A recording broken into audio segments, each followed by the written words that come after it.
بسم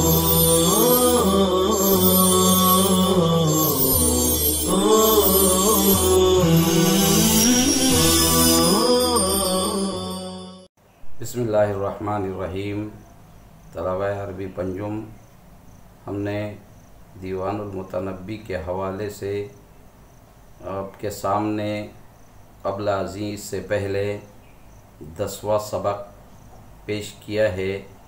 اب ہم دیوان المتنبی کے حوالے سے آپ کے سامنے یہ 11واں سبق پیش کر رہے ہیں، جس میں ہم شاعر معروف و مشہور متنبی کے مختصر حالات زندگی بزبان اردو اور عربی پیش کریں گے تاکہ آپ کے سامنے یہ چیز آ جاوے. سب سے پہلی بات یہ ہے کہ عرب کی پوری تاریخ میں انسانوں کے افکار و خیالات زمانہ ہے گزشتہ کے حالات اور زندگی کے ہر میدان میں پیش آمدہ واقعات کو نظم کی صورت میں لڑی میں پیرونے کا ایک قدیم اور انتہائی معتبر سلسلہ جاری تھا. نظم اور شعر و شاعری کی بڑی اہمیت رہی ہے. چنانچہ دور جاہلیت اور عصر اسلامی دونوں زمانوں میں عرب شعراء نے مختلف انداز بیان اور جداگانہ تعبیرات کے ساتھ اپنے احساسات و جذبات کو نظم کی اثر انگیز شکل میں پیش کر کے اپنے سامعین و ممدوحین سے صرف اور صرف انعام و اکرام اور داد تحسین ہی وصول نہیں کیا، بلکہ انہوں نے اس حسین و جمیل کوشش کے ذریعے بہت حد تک عربی زبان و ادب کی ترجمانی بھی کی. اگر یہ کہا جائے تو شاید بیجا نہ ہو کہ عربی زبان و ادب کی ترویج و توسیع میں شعرائے عرب کی فنکاری و نظم نگاری، انشاء پردازوں کی غیر منظوم تحریروں اور ان کی نثری کاوشوں سے زیادہ مؤثر اور کارفرما ہیں. دیوان متنبی کے حوالے سے ہم یہ بات عرض کر رہے ہیں کہ دیوان متنبی بھی 4 صدی ہجری کے ایک نامور اور قادر الکلام عربی شاعر کے افکار و خیالات اور مختلف طرح کے احساسات و جذبات کا ایک اچھوتا اور دل کو چھوتا ہوا شعری مجموعہ ہے، جس میں نہایت شائستہ ادبی زبان میں عشق و محبت کے افسانے، امراء و سلاطین کے احوال اور جنگوں اور معرکوں کی داستان کا مفصل منظوم تذکرہ کیا گیا ہے. یہ دیوان صرف ایک شعری مجموعہ ہی نہیں بلکہ زبان و ادب کی ترجمانی اور حالات کی عکاسی کرنے والا انتہائی گراں قدر نمونہ ہے. یہی وجہ ہے کہ متنبی کی شخصیت اور اس کی ذاتی افکار و عقائد سے قطع نظر اس کے کلام کی عمدگی اور زبان و بیان کی تازگی کے پیش نظر گزشتہ کئی دہائیوں سے دیوان متنبی مدارس عربیہ کے نصاب کا ایک جزء لا ينفک رہا ہے، اور عرب ممالک کے علاوہ ہندوستان کے بھی بیشتر عربی مدارس میں بھی یہ کتاب داخل نصاب ہیں، اور ہمارے جامعہ میں بھی یہ کتاب دیوان متنبی الحمدللہ داخل نصاب ہیں. دیوان متنبی کے بالمقابل دیگر شعرائے عرب کے کلام کو نہ تو اہل علم کی جانب سے اتنی خاطر خواہ توجہ ملی اور نہ عربی زبان و ادب کے حوالے سے وہ مدارس و جامعات کی زینت بن سکے. دوسری طرف دیوان متنبی کی شہرت و مقبولیت اور اس کے معانی و مرادات کی حقیقت کو جاننے اور ان کا صحیح ادراک کرنے کے لیے عربی، اردو، فرانسیسی اور لاطینی زبانوں کو ملا کر اس دیوان کی کم و بیش 40 سے زائد توضیحات و شروحات منظر عام پر آ چکی ہے. اب ہم اختصار کے ساتھ آپ طلبہ عزیز کے سامنے طبقات شعراء سے متعلق اختصاراً کلام کرنے جا رہے ہیں. زمانے کی مختلف جہات کے اعتبار سے شعراء عرب کے 4 طبقات ہیں۔ نمبر 1 جاہلی شعراء، اس میں کون لوگ داخل ہیں؟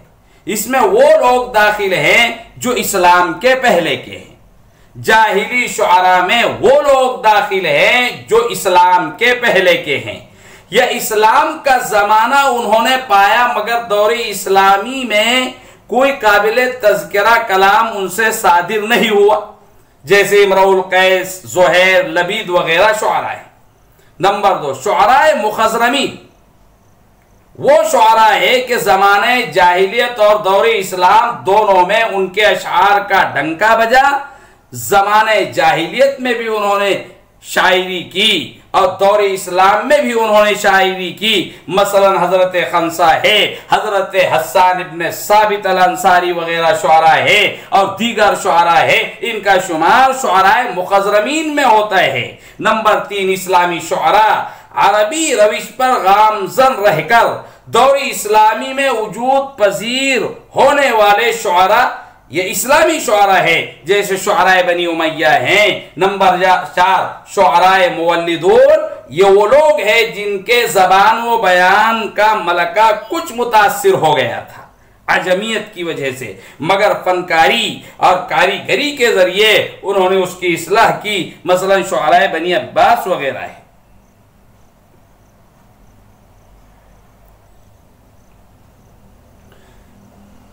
الآن أريد أن أقدم إليكم نبذة مختصرة وجيزة عن حياة المتنبي باللغة العربية في سطور.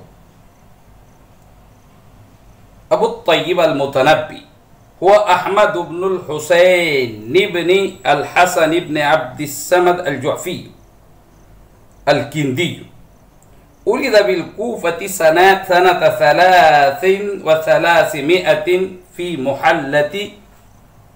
محلة تسمى كندا، فنسب إليها، وليس هو من كندا التي هي قبيلة، بل هو جعفي القبيلة. يقال إن أباه كان سقاء بالكوفة، اس کا باپ محلے والوں کے گھروں میں پانی بھرتا تھا، اس کا نام ہی عیدان سقا ہو گیا تھا۔ ثم انتقل الى الشام بولده، پھر وہ اپنے بیٹے کو لے کر ملک شام چلا گیا۔ ونشأ ولده بالشام، اس کا بیٹا ملک شام ہی میں پلا بڑا، وہیں پروان چڑھا۔ وإلى هذا أشار بعض الشعراء هجاء المتنبي حيث قال: أي فضل لشاعر يطلب الفضل من الناس بكرة وعشيا، أي فضل لشاعر يطلب الفضل من الناس بكرة وعشيا، عاش يبيع في الكوفة الماء وحينا يبيع ماء المحيا، قدم الشام في سباه وجال في أقطاره، وما زال أن ادعى النبوة في بادية السماوة، وتبعه خلق كثير من بني كلب وغيرهم، فخرج إليه أبو لؤلؤ أمير حمص نائب الإخشيدية، فأسره وتفرق أصحابه وحبسه طويلا، ثم استتابه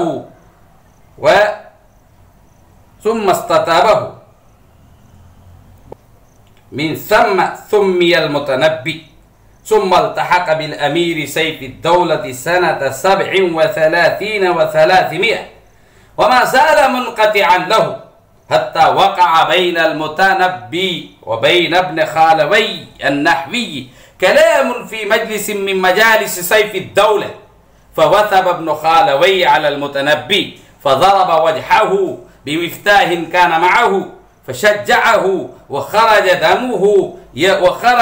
ودمه يسيل على ثيابه، فغضب وفارق سيف الدولة وذهب إلى مصر سنة 46 و300، ومدح كافورا الإخشيدية، ولما لم يرضه كافورا هجاه وفارقه ليلة عيد النهر سنة 50 و300، ووجه كافور خلفه رواحل إلى جهات شتى، فلم يلحق، وكان كافور وعده بولاية بعد آماله، فلما رأى تغاريه في شعره وسموه بنفسه خافه وعوتب فيه، فقال يا قوم من ادعى النبوة بعد محمد صلى الله عليه وسلم أما يدعي المملكة مع كافور فحسبكم.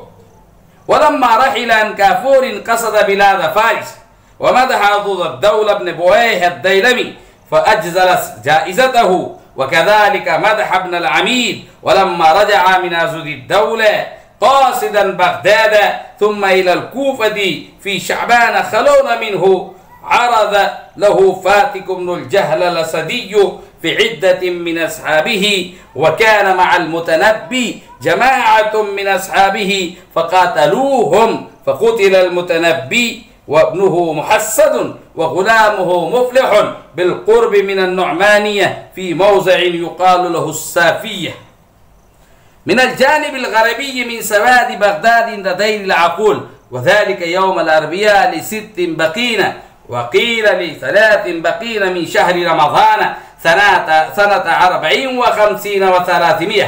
ولما قتل رساه أبو القاسم مظفر بن علي الطبسي بقوله لا رعى الله صرب هذا الزمان، لا رعى الله صرب هذا الزمان، ازدهانا في مثل ذاك اللسان، ما رأى الناس ثاني المتنبي، ما رأى الناس ثاني المتنبي، أي ثان يرى لبكر الزمان، كان من نفسه الكبيرة في جيش وفي كبرياء ذي سلطان، هو في شعره نبي ولكن ظهرت معجزاته في المعاني.